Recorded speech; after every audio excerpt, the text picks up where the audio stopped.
In this next exercise, we're going to teach Lizzie to sit.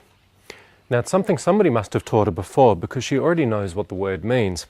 But because she's not very reliable, we're going to consider her training incomplete and start again from scratch.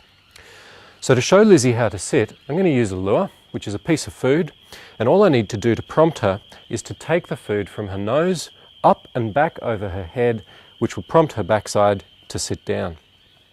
Lizzie.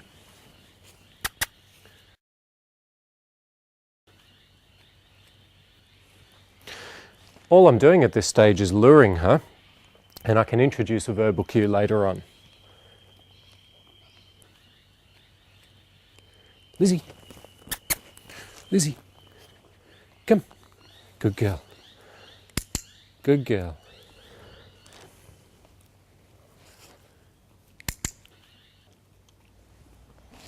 Lizzie.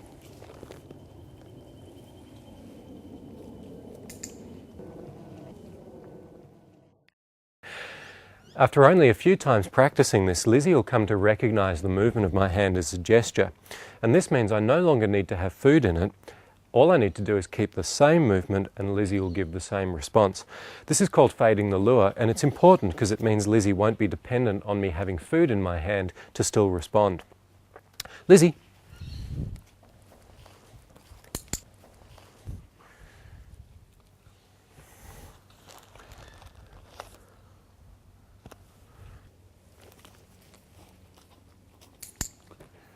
Good girl.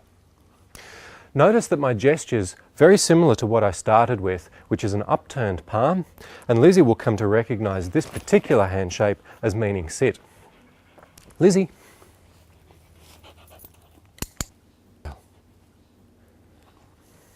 Lizzie. Well done. I can also introduce a verbal cue for this behaviour.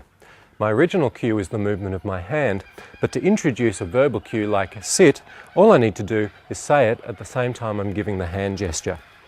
Lizzie, sit.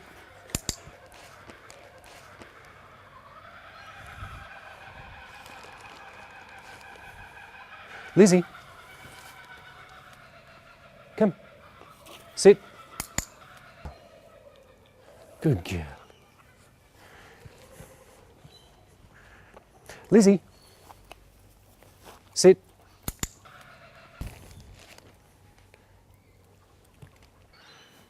Now I'm going to fade the hand gesture so that Lizzie learns to respond just to the word sit.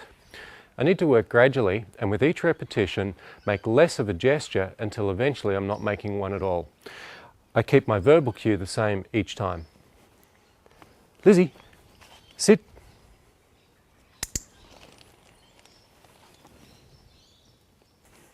Sit. Sit.